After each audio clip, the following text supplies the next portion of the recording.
Hi guys, ഇന്ന് നമ്മളുടെ ജീവിതത്തിലെ ഒരു ബ്ലെസ്ഡ് മൊമെൻറ്റ് ഷെയർ ചെയ്യാൻ വേണ്ടിയിട്ടാണ് വന്നേക്കുന്നത്. നമ്മൾ വീട് വെച്ചിട്ട് കുറച്ച് ദിവസമായിട്ടുള്ളൂ എന്ന് നിങ്ങൾക്കറിയാമായിരിക്കുമല്ലോ അല്ലേ. അപ്പോൾ പുതിയ വീട്ടിൽ നിന്ന് ആദ്യമായിട്ട് കെട്ടി നിറച്ച് ശബരിമലയ്ക്ക് പോവാണ്. നമ്മൾ നോമ്പ് തുടങ്ങിയിട്ട് കുറച്ച് ദിവസമായി. അപ്പോൾ അതിനുള്ള തയ്യാറെടുപ്പുകളാണ് ഈ വീഡിയോയിൽ കൂടെ കാണാൻ പോകുന്നത്. അപ്പോൾ ആദ്യം തന്നെ അറിയാലോ, ശബരിമലയ്ക്ക് പോകുമ്പം രാവിലെ കുളിച്ച് റെഡിയായി ഇട്ട് വേണം നമ്മൾ കിച്ചണിലൊക്കെ കയറാനായിട്ട്. അപ്പോൾ വരുന്നവർക്ക് ഭക്ഷണമൊക്കെ കൊടുക്കണമല്ലോ.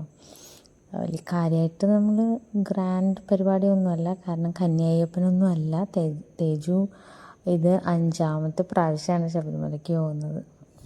അപ്പോൾ രാവിലെ എണീറ്റ് വിളക്ക് കത്തിച്ചതിന് ശേഷം ഒരു MG ശ്രീകുമാറിൻ്റെ പാട്ട് വെച്ചില്ലെങ്കിൽ ഒരു സുഖമില്ല അല്ലേ. അത് കേൾക്കുമ്പോൾ ഉണ്ടാവണ ഒരു ഒരു ഒരു രസമുണ്ടല്ലോ, അത് പറഞ്ഞറിയിക്കാൻ പറ്റില്ല. അങ്ങനെ ഒരു ഭക്തിമയം നല്ല രസമല്ലേ. അങ്ങനെ എനിക്ക് ഭയങ്കര ഇഷ്ടമാണ് കേട്ടോ. എനിക്കെങ്ങനെയാണെന്ന് എനിക്കറിയില്ല, പക്ഷേ വേറെ ഏത് ഡിവോഷണൽ സോങ് കേൾക്കണേലും ഒരു ഭയങ്കര എനർജിയാണത്.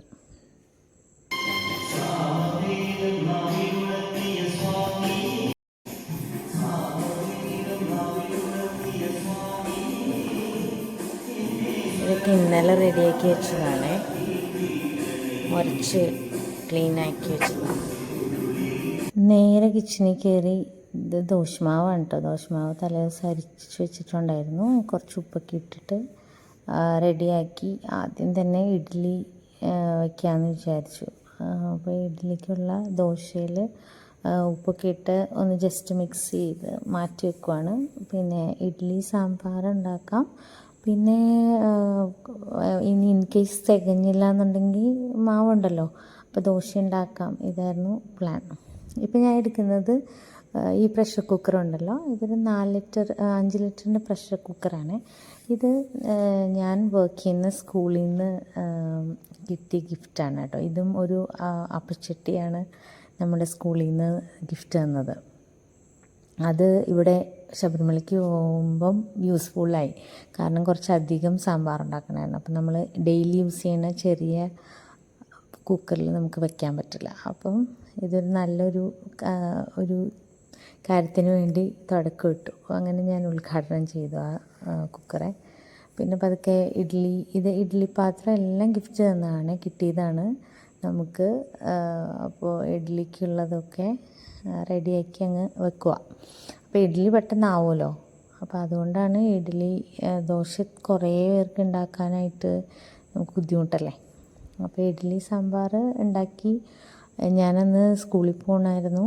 അപ്പോൾ എല്ലാം പണികളൊക്കെ കഴിഞ്ഞിട്ട് വേണം സ്കൂളിലേക്ക് പോകാനായിട്ട്. അപ്പം ഏറ്റവും ഈസി ആയിട്ടുള്ള പരിപാടി എന്താണോ അത് നമുക്ക് ചെയ്യാം എന്നുള്ളതായിരുന്നു പ്ലാൻ. ഇഡ്ഡലി സാമ്പാർ, പിന്നെ ഒരു ചെറിയ ചമ്മന്തി അരയ്ക്കാമെന്ന് വിചാരിച്ചു. അങ്ങനെ ചമ്മന്തിക്കുള്ളതൊക്കെ റെഡിയാക്കി. പിന്നെ അതൊന്ന് താളിച്ചൊഴിക്കണം. അപ്പോൾ അതൊന്ന് മൂടി വെച്ച് മാറ്റി വെക്കുവാണ് കേട്ടോ. പിന്നെ ഞാൻ എന്ത് ചെയ്താലും അപ്പോൾ ക്ലീൻ ചെയ്യുമേ, അല്ലെങ്കിൽ ഭയങ്കര ഡിഫിക്കൽട്ട് ടാസ്ക്കാണ് ലാസ്റ്റ് പാത്രം കഴുകുക എന്ന് പറയുന്നത്. അപ്പോൾ എടുത്ത് പാത്രം കഴുകി വെക്കുവാണെങ്കിൽ എനിക്ക് കുറച്ചുകൂടി എളുപ്പമാണ്. ചിലർക്ക് നേരെ തിരിച്ചായിരിക്കും കേട്ടോ. പാത്രമൊക്കെ ഇങ്ങനെ കൂട്ടിയിട്ടിട്ട് ലാസ്റ്റ് വാഷ് ചെയ്ത് വെക്കുക എന്നുള്ളതായിരിക്കും. ഞാനങ്ങനെ ചെയ്യാറില്ല, പക്ഷേ എനിക്കിതാണ് എളുപ്പമായിട്ട് തോന്നാറ്. അപ്പോഴേക്കും അയ്യപ്പന്മാർ ഈ ചൂട് പാത്രമൊക്കെ നമ്മൾ നേരെ ഈ ഗ്രാനൈറ്റിലോട്ട് ഇറക്കി വയ്ക്കുന്നത് സേഫ് അല്ലല്ലോ. അപ്പോൾ അതിന് വേണ്ടി പണ്ട് നമ്മളിങ്ങനെ ഒരു റിങ് പോലത്തെ ഒരു സാധനം ആണ് ഉപയോഗിച്ചിരുന്നത്. ഇപ്പം ഇതുപോലെ നമുക്ക് ഒരു തിക്കായിട്ടുള്ള ക്ലോത്താണ്, നമുക്ക് വാഷ് ചെയ്ത് യൂസ് ചെയ്യാൻ പറ്റും കേട്ടോ. നല്ല യൂസ്ഫുള്ളായിട്ട് എനിക്ക് തോന്നി. അപ്പം എൻ്റെ ഇഡ്ഡലിയൊക്കെ റെഡിയായേ, ഒരു സെറ്റ് ഇഡ്ഡലി റെഡിയായി. പിന്നെ ഞാൻ അടുത്ത പാൻ വെച്ചിട്ടുണ്ട്. ചമ്മന്തിക്കുള്ള അത് താളിച്ചൊഴിക്കാനുള്ള പാൻ വെച്ചിട്ടുണ്ട്. അത് കഴിയുമ്പം സാമ്പാറിൻ്റെ ലാസ്റ്റ് ഒരു താളിപ്പുണ്ടല്ലോ, അതും കൂടെ ചെയ്യാം എന്ന് വിചാരിച്ചിട്ട്. അപ്പം ഇത് മാറ്റിയിട്ട് സെയിം പാനിൽ തന്നെ, അപ്പം കുറച്ചുകൂടി പണി എളുപ്പമാവില്ലേ. അപ്പോൾ ആ ഒരു പാറ്റേണിൽ ഈസി ആയിട്ട് എങ്ങനെ ചെയ്യാം എന്നുള്ളതാണ് ഞാൻ ചിന്തിക്കുന്നത് കേട്ടോ. എനിക്ക് കോംപ്ലിക്കേറ്റഡ് ആയിട്ടുള്ള കുക്കിങ്ങിനോടൊന്നും വലിയ താല്പര്യമൊന്നുമില്ല. കുക്കിംഗ് ഭയങ്കര ഇഷ്ടമാണ്, പക്ഷേ ഏറ്റവും സിംപ്ലിഫൈഡ് ആയിട്ട് എങ്ങനെ ചെയ്യാം എന്നുള്ളതാണ് ഞാൻ ചിന്തിക്കുന്നത്.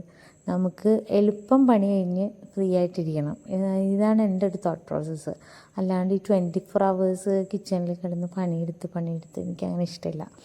ഞാനൊരു രാവിലെ കയറി കഴിഞ്ഞാൽ നമുക്കുള്ള പരിപാടിയെല്ലാം കഴിഞ്ഞ് പിന്നെ ഞാൻ ചുമ്മാ ഇരിക്കണമായിരിക്കും ഓൾമോസ്റ്റ് എല്ലാവരും കാണും, പക്ഷെ എൻ്റെ എല്ലാ പണിയും കഴിഞ്ഞിട്ടുണ്ടാവും കേട്ടോ. ആ ഒരു പാറ്റേൺ എനിക്കിഷ്ടമുള്ളൂ, അല്ലാണ്ട് എനിക്കിങ്ങനെ ഏത് സമയവും പണിയെടുത്തുകൊണ്ട് കിടക്കണമെന്ന് എനിക്ക് താല്പര്യമില്ല. അപ്പോൾ താളിച്ച് വെച്ചിട്ടുണ്ട്. പിന്നെ അടുത്തത് സാമ്പാറിനുള്ള തക്കാളി, സവാള, പിന്നെന്താ വേപ്പിലേക്ക് ഇട്ടിട്ട് അങ്ങനെ താളിച്ചെടുക്കും. ഇത് പുളിവെള്ളം ഒഴിക്കുന്നതാണ്. എല്ലാവരും സാമ്പാറിൽ പുളി ഒഴിക്കുമെന്ന് എനിക്കറിയില്ല, പക്ഷേ എനിക്ക് പുളിയില്ലാത്ത സാമ്പാറായിരുന്നു പണ്ടൊക്കെ ഇഷ്ടമേ. തക്കാളിയുടെ ഒരു ചെറിയ പുളി മാത്രമേ എനിക്ക് ഇഷ്ടമുണ്ടായിരുന്നുള്ളൂ. പക്ഷെ ഇപ്പം ഈ പുളിയുള്ള സാമ്പാർ കൂട്ടി എനിക്ക് ഇതിനോടാണ് താല്പര്യം. കുറേ മല്ലിയിലയൊക്കെ ഇട്ടിട്ട്, പണ്ട് മല്ലിയിലയുടെ ഒക്കെ ടേസ്റ്റ് തീരെ ഇഷ്ടമുണ്ടായില്ല. ഇപ്പോൾ ദേ എൻ്റെ കുഞ്ഞ് അയ്യപ്പനല്ല മാളികപ്പുറം എണീറ്റിട്ടുണ്ട്. പതുക്കെ ഇവർ രണ്ടുപേരെയും കുളിക്കാനും കാര്യങ്ങളൊക്കെ ചെയ്യാനായിട്ടൊക്കെ പറഞ്ഞു വിടുവാണ് കേട്ടോ.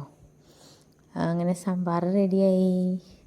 ഇങ്ങനെയുണ്ട്, കാണാൻ നല്ല രസമുണ്ടല്ലേ, ടേസ്റ്റും ഉണ്ടായിരുന്നേ, എല്ലാവരും പറഞ്ഞു.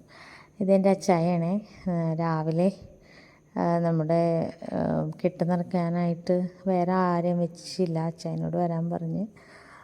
അച്ചായ ഒരു 10-15 വർഷം അയ്യപ്പനെ ഉപാസിച്ച് ജീവിച്ചിരുന്ന ഒരാളാണ്. പാലാരോട്ട് അമ്പലത്തിൽ ഒരു 15 വർഷം അയ്യപ്പസ്വാമിയുടെ ക്ഷേത്രം ഉണ്ടല്ലോ, അവിടെയാണ് എന്താ പറയുന്നത്, പൂജാകർമ്മങ്ങളൊക്കെ ആയിട്ട് മേൽശാന്തിയായിട്ട് അവിടെ 10-15 വർഷം ഉണ്ടായിരുന്നു. ആ വർഷങ്ങൾക്കിടയിലാണ് ഞാൻ ജനിച്ചതും. അവിടെയൊക്കെ ശരിക്കും പറഞ്ഞു കഴിഞ്ഞാൽ എൻ്റെ നാൾ ഉത്രമാണ്. ഉത്രം അയ്യപ്പൻ്റെ നാളാണ് എന്നുള്ളതാണല്ലോ പറയണേ. അപ്പോൾ അങ്ങനെ എൻ്റെ പേര് ശ്രീപൂർണ എന്ന് പേരിട്ടത് അങ്ങനെ അച്ചായ തന്നെയാണ്. ശ്രീപൂർണ എന്ന് പറയണത് മാളികപ്പുറത്തമ്മയുടെ പേരാണെന്നാണ് പറയണേ.